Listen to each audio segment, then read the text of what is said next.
The streets lit up when a new leak dropped, one that put Young Thug's name against some of the heaviest hitters out of Chicago. A phone call from inside caught him speaking on Lil Durk, and the fallout was instant. What started as whispers turned into full-on smoke, with F voices pressing Thug publicly and turning private frustrations into open fire. From old verses hitting different to past loyalties being questioned to the way social media ran with every bar and every word. This leak didn't just shake YSL, it set up a clash nobody expected today. We're diving into how one call turned Durk's camp against Thug, why pressed him so hard, and what it means for the alliances in play. It gotta be. What's up with the boy Durk? Boy Durk? Yeah. You need to make that nigga. You need to make that nigga. You know, I don't know. I did a lot of players boy too though when the boy career went where it supposed to be, man. Pluto. I really like locked in with him, like get really. I don't know. He acting a little different. I don't like that, man. What you mean? Like what he? I done sent him a few songs. He just like I know for sure going right up. The leaked calls sparked what people are now calling Thug versus Durk Young. Thug caught major heat when recordings of his jail phone, calls made while he was already fighting, a RICO case surfaced online. On those calls, he spoke like they'd never leave the walls of the prison, casually talking to close friends without realizing the audio could one day leak the problem. He spoke freely on sensitive situations, treating them like small talk. There are really two separate leaks tied to him, the UI. First is those jailhouse calls all recorded while he was locked up on the RICO. The second goes back years earlier, before the arrest, where he was actually caught on tape talking to police. Since they happened at different times, people treat them as separate incidents. The jail calls in particular mostly sound messy and gossipy. In one clip that went viral, Thug is heard calling Gucci Mane soft. He framed it around how Gucci used to beef, then went to jail, and when he got out, he didn't keep that same energy. Thug saw that as Gucci going soft. So while it was still a diss, it came from his view of how Gucci moved after jail. Most of the jail call leaks follow that same pattern. Thug talking reckless and casual, never thinking the world would end up hearing it. Gucci. P used to be signed to Gucci Mane. When Gucci Mane found out that shit, he dropped it. Because P used to try to rap. Well, they still friends, so how's that? Yeah. Ended up going to jail. I gave it, got him turned soft. Start with the Gucci. P used to be signed to Gucci Mane. When Gucci Mane found out that shit, he dropped it. Because P used to try to rap. But most recently, another leak hit the internet, and this one felt different. It wasn't just messy gossip or reckless side talk. This time, Thug was caught dissing Lil Durk directly on a call. As soon as that audio spread, the reaction came fast. People tied to Durk's circle jumped online, making it clear they lost respect for Thug. Instead of letting it blow over, Thug doubled down and fired back on Twitter. That only added more fuel to a fire that didn't need extra. Smoke fans started speculating that this could spark real tension between Atlanta and Chicago. Some even compared it to how Chicago's beef had already spilled into other cities, like the Q50 situation in St. Louis. Now with Atlanta, Ratland, and Chicago possibly clashing, people were saying it might go beyond just music hearing. Thug throw dirt, and watching BD affiliates answer back made it feel like the politics weren't staying behind bars. On call itself, Thug questioned Durk's moves, saying he didn't like the energy he was getting. He reminded people that back when Durk's career wasn't really taking off, he was one of the artists showing support, doing songs, and helping keep him active to Thug. The way Durk's moving now feels like a betrayal of that loyalty. What's up with the boy Durk? Yeah, What's up with the boy Durk? Yeah.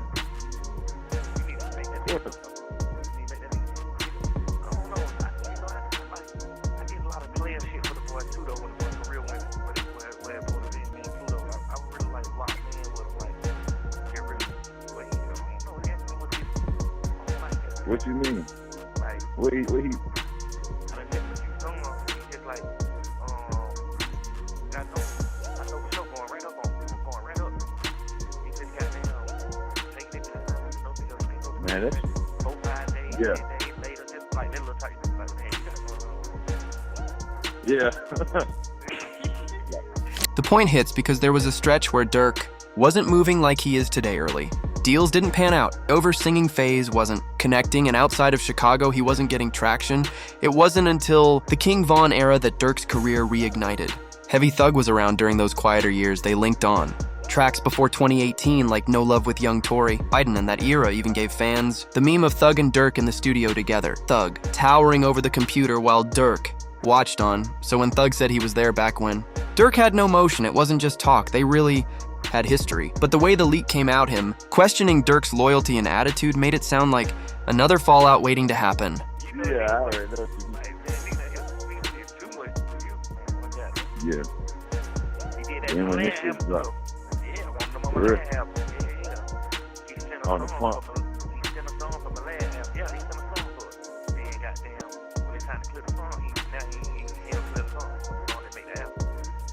He ain't clear.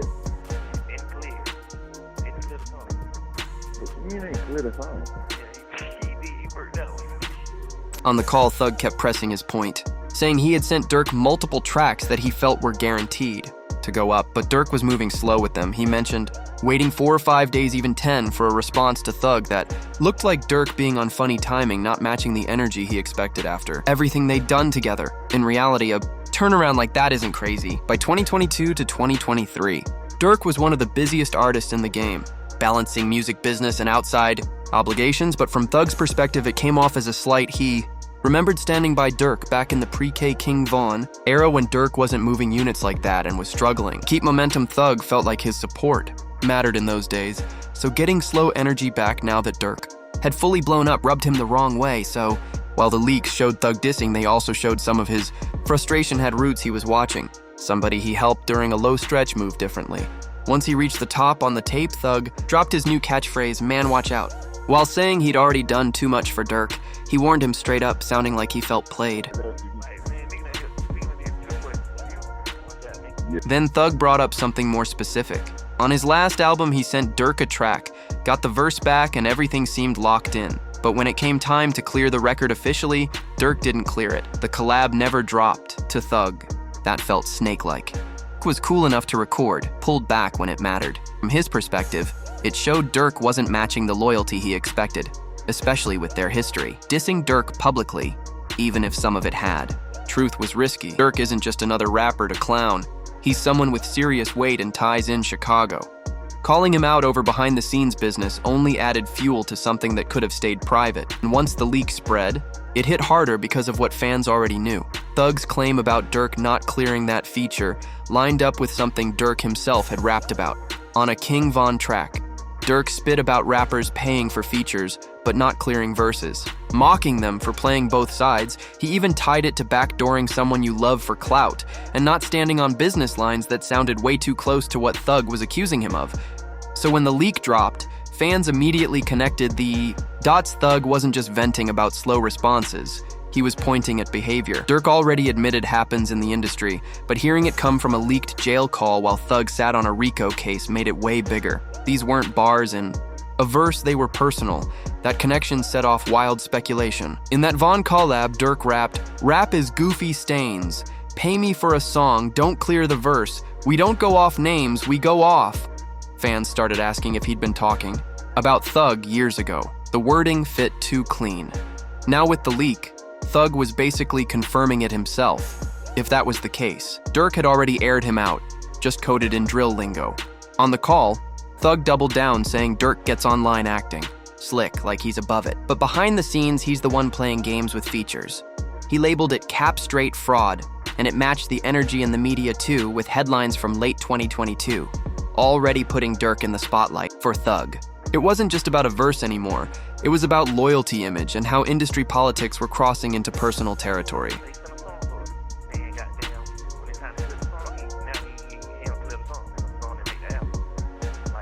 Clear. What you mean ain't clear the song? You worked that way. Then you get on the internet, keep trying to do this and that, man. Cut that cap ass shit out, man. You rapping me crazy, boy. You rapping hell, boy. I love Thug. Even with their history, Durk publicly pushed the free Thug message once the YSL case exploded. He told his 14 million Instagram followers to drop hearts if they wanted Thug free, switched his profile name to Free Jeffrey, and made multiple posts calling for his release. He even referenced that old bar about calling Thug and saying he could have been caught in the same RICO. But on the leaked call, Thug brushed all that off. He said Durk's free Thug support was capped that it didn't line up with how Durk really moved with features or the things he said about him behind closed doors. Then came the snitch question.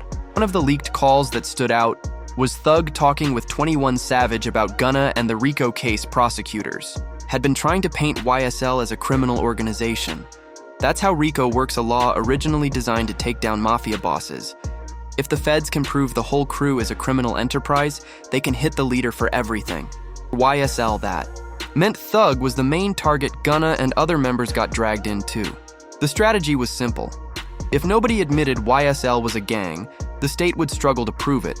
But if members agreed with prosecutors and called it a gang the case against, Thug got way stronger, and that's exactly what happened.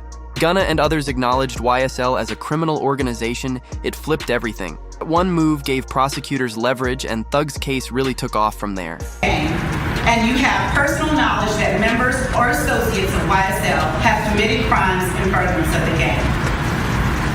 Yes, ma'am. You were present when law enforcement officers stopped the vehicle in which you were present along with Jeffrey Williams. On the call, Thug was venting to 21, saying he couldn't believe Gunner went that route. He felt betrayed. Savage tried to calm him, saying he didn't think Gunner did it to hurt him more, that it was the only move that made sense for himself. Thug wasn't trying to hear it. He made clear he didn't care about Gun's reasons. That call with 21 hit different because it showed how much the Gunner situation cut him, Thug told Savage he couldn't believe Gunner folded, but 21 flipped it back on him, reminding him that he told his own brother to take the same deal to admit YSL was a criminal organization so he could walk with no time. Thug denied it, but the paperwork shows he did, so it wasn't that he didn't understand why someone would do it. It was about loyalty. He expected Gunner to hold it down in a way family didn't. That's why it stung. But you seen your brother, P? Most definitely. But he said you told him to do that. Man, watch out. Man, oh God, that's what he telling the street. Man, oh God, he kept. On that same God, he kept. Man, he come in for nigga to take a plea and tell lies on me. Get me sitting on the road, man. Ain't trying to be no motherfucking jail cell. But the backlash got louder once people tied it to Thug's other leaked the older recording of him talking to police critics. Called it hypocritical. He's mad at Gunana for talking while his own voice is on tape speaking to investigators. That recording traces back to 2015 when Lil Wayne's tour bus got up in Atlanta. Pee Wee Roscoe was the already booked and facing charges. Cops were trying to build a bigger case. Connecting names like Pee Wee Wayne and Thug, they brought Thug in for questioning but made it clear over and over he didn't have to talk. They stressed it because they didn't want any chance of a lawyer later throwing it out. But instead of staying quiet, Thug told them he wanted to talk. That decision opened the door for people to question his own moves, since he had the option to walk but chose to sit down and speak. Listen. Yes, sir. Promises. Make promises. Just keep promises. Whatever you anytime you ever think you want to know anything, tell me. I'll tell you anything. But don't tell the world. What's your number? Yes, you can. Hey. I don't have your number. Whatever. Well, give it to me. If you ain't give it to her. When cops first sat Thug down, they played it cool, telling him they listened to his music, even asking if he wanted food. Thug agreed and the vibe felt casual, but that was part of the trick. They softened him up, then slid straight into questions. About Pee Wee, Thug tried to spin it, saying Pee Wee and Wayne were cool, maybe even friends. Years later, Pee Wee himself said he believed Thug was just trying to help him out in that moment, throwing police off his trail. But that's where the danger came in. The cops weren't buying it. Every answer Thug gave, they tested for contradictions. When he claimed Pee Wee and Wayne were close, they shut him down and pushed harder, asking if Pee Wee said Thug paid him to shoot Wayne's bus. Thug denied. But then they caught him slipping. Had just told them he didn't really know Pee Wee like that. They wrote it all down anyway, stacking notes off his own words. This is why people say never talk without a lawyer. Cops weren't chasing the full truth. They were fishing. They asked if YSL was a gang since he rapped about it. He denied it. They asked if Birdman was in a gang. He denied it. To Thug, it felt harmless. But to them, it was building a file line by line. At the end of the sit-down, Thug told them straight up, "If y'all want more info, just hit me up, but don't tell people I spoke to you." That's the line that fueled the snitch talk around him. On one hand, he could argue he wasn't giving them anything solid. On the other, saying, "Call me if you need more," made it sound like he was open to cooperating later. That's exactly how informants operate. He doubled down, asking cops to keep it between them. They played along, laughing, breaking bread even, telling him they wouldn't expose it. Thug left thinking it was private. But years later, that same tape leaked, and everything he thought was off the record was now out for the world to hear. When the police video surfaced, it hit different once. You lined it up with Thug's leaked jail calls. On the phone, he went off on Gunna Furious. He took a plea. Furious, he labeled YSL a criminal organization. Savage tried reasoning with him, but Thug wasn't hearing it. To him, Gunna was a straight-up snitch. But here's the contradiction. Thug's own brother took the exact same deal, and Thug actually encouraged it. To him, that wasn't snitching. And in that old police video, even after telling cops, "Hit me up later," he still insisted only Gunna was the rat. So that raises the bigger question. What even counts as snitching? Some say it's anytime you talk to police, others say civilians can talk, but if you're in the streets, you can't. The truth is, the definition shifts depending on who's talking. In Thug's case, the lines between loyalty, survival, and perception got blurred. With Gunna, he called him a snitch because it felt personal. He even told Savage Gunna broke his heart. It wasn't just about the plea, it was about betrayal. But when it came to his brother, the logic flipped. Thug wanted him home, not rotting in a cell. So in his mind, that wasn't snitching. Same thing with his own tape, he framed it like he was just misleading investigators, so it couldn't count as snitching either.